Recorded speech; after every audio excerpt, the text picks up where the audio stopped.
Hey yo, what's good everyone? Welcome to my channel. This is Mauro and today we're gonna react to the second part of the accent expert giving us a tour of US accents. The first part was really interesting. I didn't know a lot of things, we couldn't pick like a certain subtleties. We should say subtleties because it's not that much different from one place to the other, the accent. But it was nice. It was given like a good tour of these different accents. It was like more on the East Coast. So I guess this one is gonna be on the West Coast. I don't know. So I don't wanna waste too much time. Let's learn more about the US accent. Hi, Eric Singer again, dialect coach. I'm doing a map tour of North American accents. If you missed part 1, check it out here. I'm starting part 2 from the south. Figures of speech.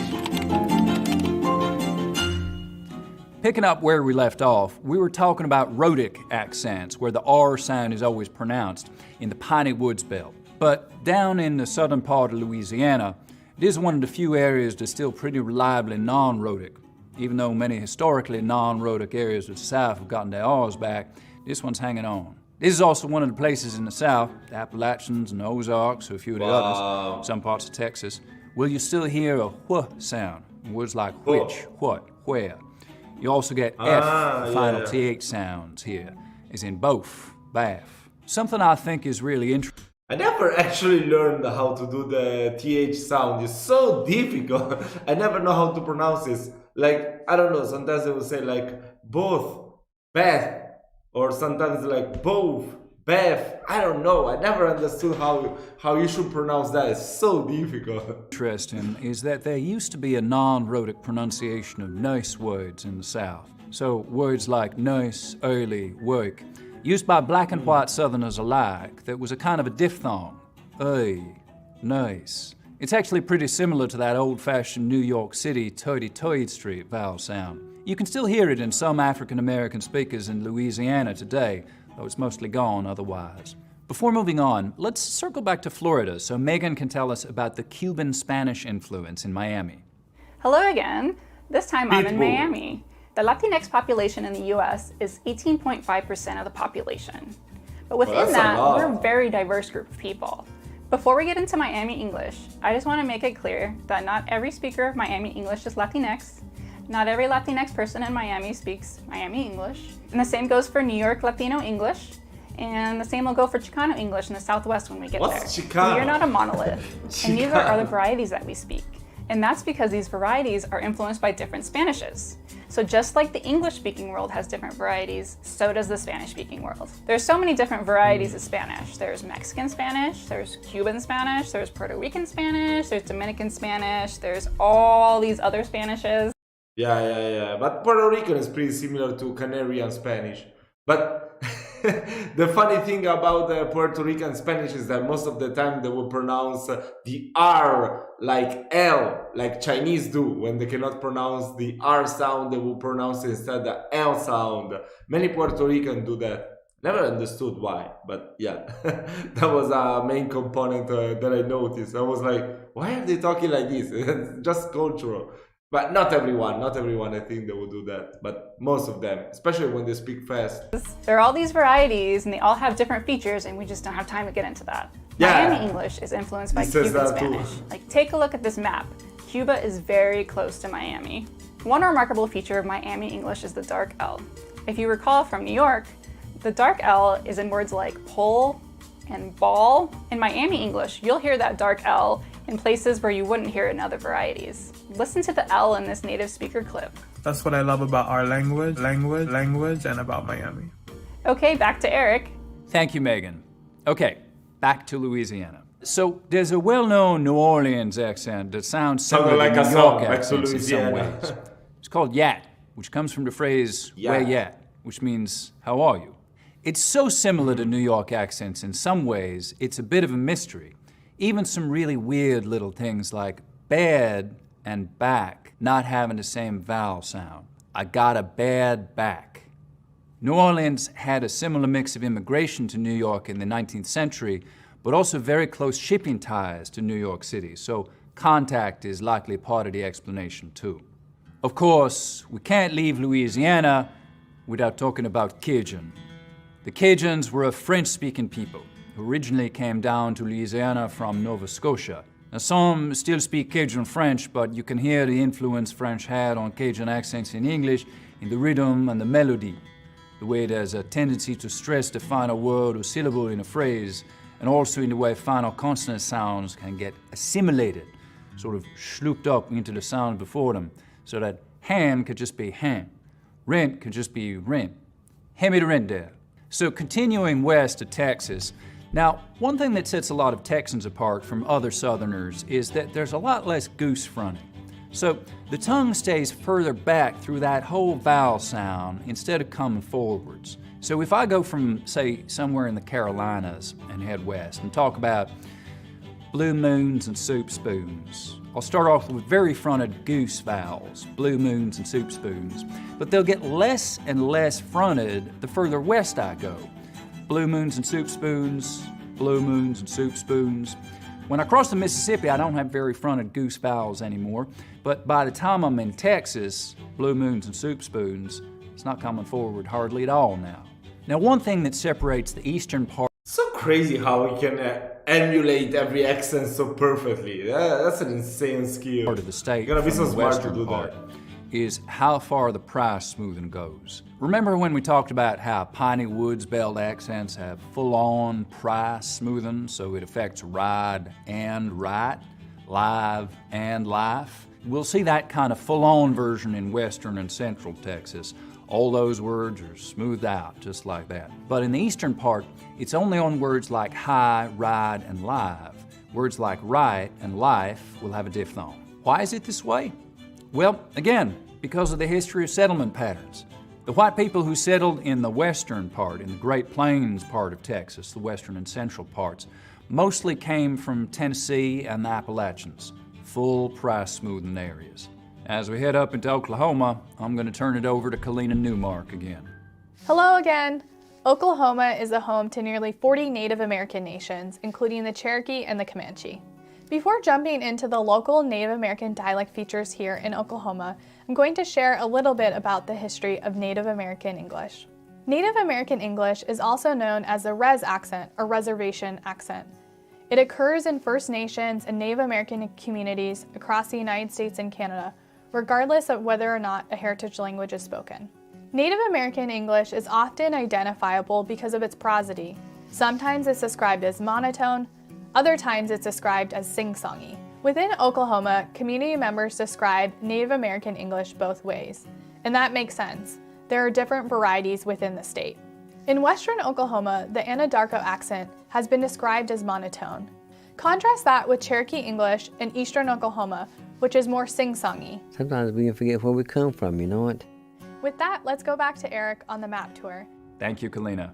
Quick stop in the O. We have to make some reaction about the native English people in America. It's always something that piqued my curiosity, but I don't know anything about Ozarks, where we can hear some accents that are real close to Southern Appalachian accents. A little bit different goat vowel and some others, but real close in a lot of ways, which is because, again, of settlement patterns. The original European settlers of the Ozarks came from Southern Appalachia, and we hear some of those same constructions like a goin' and a huntin', as well as a lot of shared specific dialect words. Now, up in Chicago, and in fact in the whole Great Lakes area, we have one of the most significant ongoing changes happening anywhere in the English-speaking world today. It's called the Northern Cities Shift, or the Northern Cities Vowel Shift. And it may be the biggest change in English pronunciation anywhere since the Great Vowel Shift, right up to and through Shakespeare's time. Now, it's a chain shift, which is kind of a merry-go-round of changes. Here's how it goes. So in most accents of English, the vowel sound in words like cat, bag, what we call the trap vowel, is something like ah, right? We make it with the tongue cupped down low and towards the front of the mouth like this, ah. Okay, ready for this? Here's the first move in the Northern Cities chain shift. This vowel unit moves up in this direction. So it's pronounced with a little bit tenser tongue and sounds like cat, bag, up here. Put the cat in the bag. Now that leaves an open space in terms of available vowel real estate, where that trap vowel used to be. Now it turns out that vowel sounds like to space themselves out in our mouths. They abhor a vowel vacuum, if you will. And so what happens is that the lot vowel, which normally lives back here, your tongue cupping low down in the back for an open ah sound, moves forwards towards where trap used to be. So in Chicago, it's not a hot pot, it's a hat pat. Now those are just the first two moves in the chain shift. The thing about a chain shift is each move makes the next one happen. So trap, moving up higher, pushes the dress vowel back in the mouth. So words like bed next sound like bud next. And then the vowel sound that was back there to begin with, the sound in strut, bus, lucky, has to move back further. Bus, lucky. So now cot sounds like cat, bat sounds like bet sounds like butt, and butt sounds like bought. Pretty dramatic shift. This whole area around the Great Lakes is affected by the northern cities shift, though not every part of it has it to the same extent. Besides Chicago, it's strongest in Syracuse, Rochester, Buffalo, and Detroit. Let's head over to St. Louis. Here's Nicole. There's a feature in African American English in places like St. Louis and Memphis called the near-square nurse merger, or R centralization. If you know the song by the rapper Nelly, Hot in Her, you have seen an example of this. It is her Really hot in here. or R centralization. And you can also hear it in this clip. Girl, I told you I need to get my her done. Okay, let's go back to Eric. Thank you, Nicole. Can we talk about Minnesota for a minute? People from Minnesota often complain You can do whatever you want. We're overbroad, listening. stereotypical Minnesota accents, just going too far. Two really identifiable features of that are monophthongal A and O in your face and goat vowels. But there are definitely places in Minnesota, Michigan, Wisconsin, and Fargo, North Dakota, where you can still hear some pretty pronounced accents with some really monophthongal A and O vowels. Now, but even in much less pronounced accents from this region, there will still be a bit of that.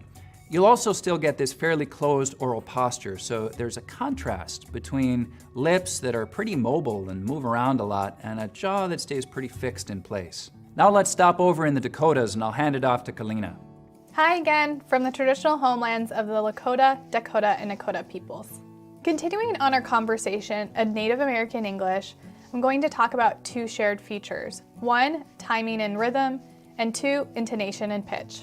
In regards to timing and rhythm, Native American English is syllable timed, where syllables are more uniform and even in length. You can hear that feature in this clip. You see a piece of trash, you pick it up. For the second feature, intonation and pitch, the stressed syllable starts lower rather than higher. And I would watch them. In this clip from the movie Smoke Signals, this actor is speaking in a Native American English accent. You can hear that on Thomas here. Hey, Thomas. There are several theories of where this dialect came from. One theory is that it developed because of Native American boarding schools. Established in the late 19th and mid-20th century, Native American boarding schools were designed to assimilate Native American children into white society. They did this by forcibly removing Native American children from their families and communities and forbidding them from speaking their languages. At the time of European contact in North America, there were approximately 300 distinct indigenous languages. Since then, 113 of these languages have been lost, and many more are in danger as fewer and fewer Native American children are learning our languages. Despite all of this, we have created a dialect of English that is uniquely ours, a dialect that helps us to create and recreate our identities as Native American people.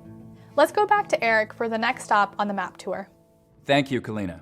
Quick detour to Iowa.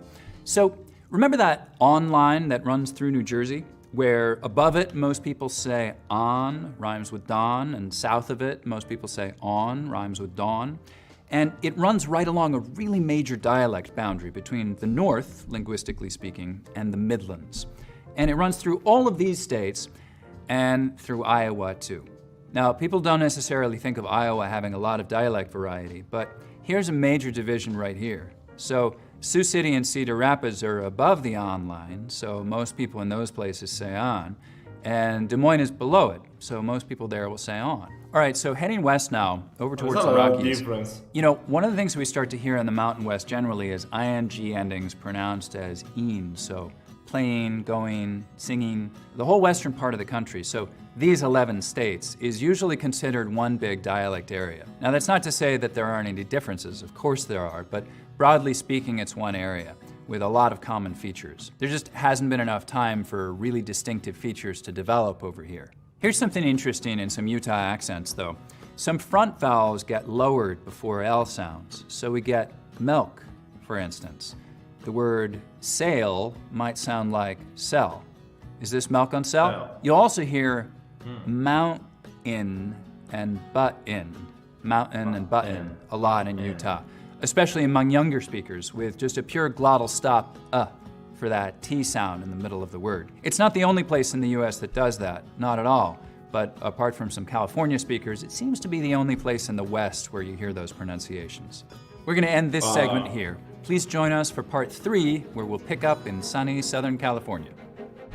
That was pretty cool. That was pretty cool. I'm not gonna lie. I love this kind of videos. So yeah, guys, at least 100 likes, and I'm gonna do the third part. And if you have additional insight to share with me, you know, especially about the native English speaking people, you know, or the communities, I want to learn more about that. If you have any videos for me to check out, please do so. Type it in the comment section, and I'm gonna try to react to it as soon as I can. So yeah, guys, I hope you've enjoyed my reaction. Please leave a like, share the video with your friends. Don't forget to subscribe to the channel, and I will see you next time.